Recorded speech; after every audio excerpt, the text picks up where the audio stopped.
बाद तब उन्होंने ये बात कही थी कि हमारे बल्लेबाजों को और अच्छी बल्लेबाजी करनी पड़ेगी। 235 हमने न्यूजीलैंड को पहली पारी में रोका है और यहाँ से हमारा टारगेट ये रहेगा कम से कम 300 या 350 का स्कोर अगर हम बनाए तो ज्यादा बढ़िया रहेगा। लेकिन टीम इंडिया के बल्लेबाजों ने डिसअपॉइंट ही किया।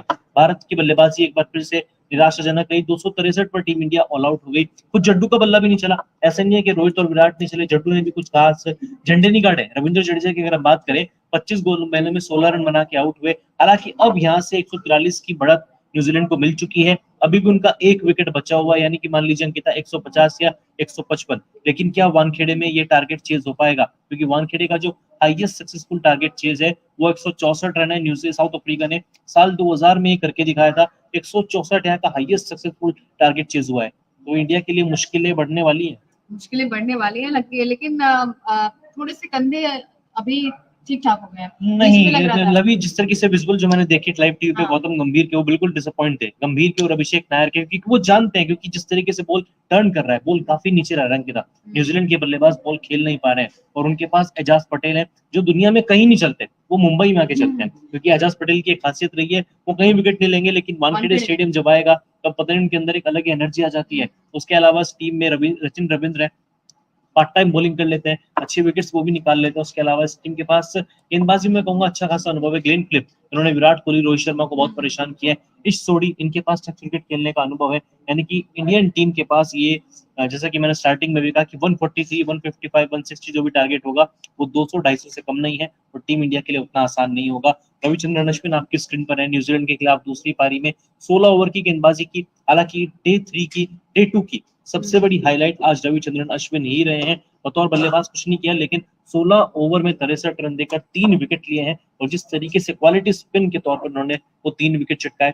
विलियम को आउट करना, कॉटन बॉल किया। सचिन रविंद्र का एक बड़ा विकेट था।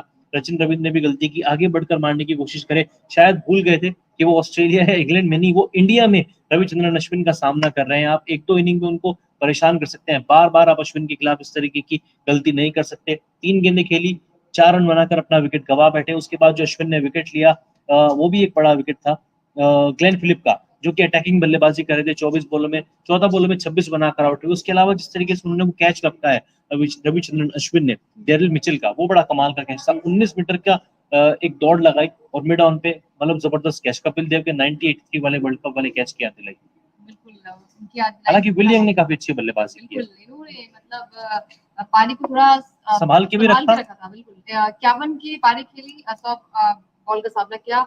51 का स्ट्राइक रेट था, 2 चौके और 1 छक्के इनके बल्ले से देखने को मिले। तो न्यूजीलैंड की टीम मजबूत है, अभी इनको पता है कि इनकी गेंदबाजी कितनी अच्छी है। हालांकि एक विकेट अभी बचे हैं, लेकिन फिर भी जो पलड़ा है वो थोड़ा सा भारी यहाँ पर न्यूजीलैंड का नजर आ रहा है, क्योंकि 2 मैचेस जीत कर आ रही है और यहाँ पर टीम इंडिया आकर नहीं जीत पाती है। तो ये आई थिंक बहुत ज्यादा डिसअपॉइंट ये मतलब मुझे याद भी नहीं आता कि आखिरी बार इंडिया अपने घर पे क्लीन स्वीप कब हुआ था। शायद आज तक इतिहास में कभी ऐसा हुआ भी नहीं है कि इंडिया अपने घर पे क्लीन स्वीप हुआ। लेकिन अब यहाँ पे शायद इतिहास बदल भी सकता है। हालांकि वॉशिंगटन सुंदर अच्छी बल्लेबाजी उन्होंने भी की, पूरी कोशिश थी कि कम से कम 280 तक तो इंडिया को लेकर जाए। 38 रनों की पारी खेली, 4 चौके 2 छक्के। स्ट्राइक रेट बड़ा मैटर करता है सिचुएशन में आगे, जब आप उछलने बल्लेबाजों के साथ बैटिंग करते हैं। 36 बॉलों में 38 रन, एक अच्छी बल्लेबाजी वॉशिंगटन सुंदर ने की। और उस मैच में जब से इनकी टीम में स्क्वाड में एंट्री हुई, चाहे पुणे टेस्ट मैच की बात करें, वहां पर 10 फॉर लिया था, दोनों पारियों में मिला के 10 से अधिक विकेट थे। बतौर बल्लेबाज कुछ खास नहीं किया, लेकिन यहाँ पे पहली पारी में 4 विकेट और जिस तरीके से इन्होंने बल्लेबाजी की है, बड़ी इनकी अप्रोच की तारीफ बनती है। टॉम लाथम इनकी कप्तानी पर सवाल उठेंगे। बतौर बल्लेबाज इन्होंने कुछ खास नहीं किया, हालांकि कप्तानी अच्छी की है, लेकिन 4 रन गेंदों में अपना 1 रन बनाकर एक कीमती विकेट गवाया। दूसरी पारी में इनको टिकना बहुत जरूरी था, वो भी तब जब आपको पता है कि आपके पास केन विलियमसन नहीं है, इनका चलना बहुत जरूरी था। चलिए कोई बात नहीं, इनके बाकी बल्लेबाजों ने अच्छा किया। वॉशिंगटन सुंदर पहली पारी में इनके खाते में 4 रन आए थे, लगभग 19 ओवर की गेंदबाजी की, 81 रन खर्च किए, 4 विकेट चटकाए। लेकिन अब सवाल ये उठता है कि क्या टीम इंडिया यहाँ से मैच जीत पाएगी। हालांकि अश्विन मैच खत्म होने के बाद बात करने आए थे, उन्होंने ब्रॉडकास्टर से बात करते हुए कहा कि मैच हमारे हाथ में है। 143 तक हमने न्यूजीलैंड को रोक के रखा है, मतलब जो बढ़त है वो कोशिश करेंगे कि 150 का टारगेट इंडिया को मिले तो हम उसको चेज कर सकते हैं, क्योंकि इंडिया के पास 3 दिन रहेंगे। 3 दिन का मतलब है 3, 6, 9, 9 सेशन। अब इन 9 सेशन में अगर टीम इंडिया 150-60 का टारगेट चीज नहीं कर पाती है तो लानत है। और दिल की आज तारीफ करनी बनी, आज 90 रन की पारी के लिए इन्होंने 140 बॉल का सामना किया। 62 के स्ट्राइक रेट, 7 चौके और 1 छक्के इनके बल्ले से देखने को मिले। हालांकि शतक से चूक गए, 10 रन थोड़े से और बच जाते तो ठीक रहता, बट कोई बात नहीं।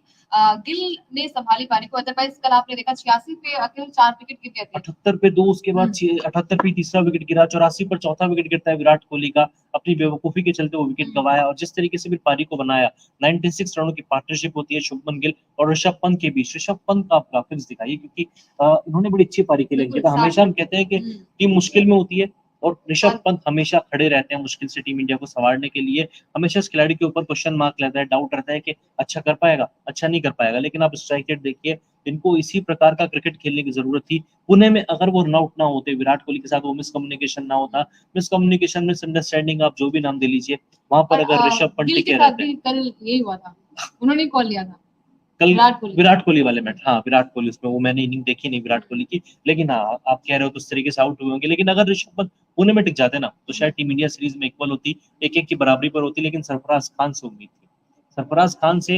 हालांकि मैं इनकी गलती नहीं भी कहूंगा, क्योंकि 8वें नंबर पर बैटिंग करने वाला ये प्लेयर नहीं है अंकिता। आप मुंबई के लिए देखा होगा, इंडिया के लिए देखा होगा, नंबर 4 या नंबर 5, ठीक है, नंबर 4 पे आपके लिए विराट कोहली है, वो भी आपने बैटिंग ऑर्डर चेंज किया, मोहम्मद सिराज को लेकर आ गए। और मुझे एक चीज समझ नहीं आ रही है, गौतम गंभीर जब खुद क्रिकेट खेलते थे, कई बार उन्होंने अपने प्रेस कॉन्फ्रेंस में, बयानों में ये बात कही है कि जो नाइट वॉचमैन होता है वो उस चीज के एकदम खिलाफ है, उनको वो नाइट वॉचमैन वाला रूल पसंद ही नहीं है। फिर उन्होंने क्यों अपनी कोचिंग में सिराज को नंबर 4 भेजा, विराट कोहली का बैटिंग ऑर्डर चेंज किया, जब आप जानते हैं कि विराट कोहली की फॉर्म बिल्कुल भी अच्छी नहीं है। पिछले पीछे 4 पारियों में केवल एक 50 आई है, बांग्लादेश सीरीज में उनके बल्ले से 4 पारियां आई, एक भी 50 प्लस स्कोर देखने को नहीं मिला, और बीजीटी आपको खेलनी है। उसके बाद भी आपने विराट कोहली की बैटिंग ऑर्डर में चेंज किया, सरफराज को नंबर 8 पर लेकर आ गए, क्या तुक बनता है? कोई तुक ही नहीं बनता, कोई सेंस नहीं था। एक्सपेरिमेंट करना, कहते हैं ना, ज्यादा एक्सपेरिमेंट करना भी और अखिल, भारी आपको पड़ लगता जाता है है। क्या कि मतलब ये जो लेफ्ट राइट कॉम्बिनेशन वाला गेम अभी हो रहा है, मतलब इस मैच में भी, मतलब आप उस अप्रोच के साथ नहीं जा सकते, आपको ये टी20 वाला फॉर्मेट निकालना होगा दिमाग से। आप टेस्ट मैच खेल रहे हैं, आप मतलब इस तरीके से अगर आप बैटिंग ऑर्डर में चेंजेस करें, आप सुंदर को पहले आप खिलाते, फिर क्योंकि पुणे टेस्ट में भी हमने देखा था कि सरफराज की बैटिंग ऑर्डर वहां पर भी चेंज हुई थी, और जी यहाँ जी पर भी हमने देखा कि मतलब नंबर 8 पर आप बल्लेबाजी करा रहे हैं, नंबर 4 पर चलिए ठीक है, 6 पर भी करवा सकते थे उससे, लेकिन आपने उनकी बैटिंग ऑर्डर चेंज किया, और ये चीजें होती हैं।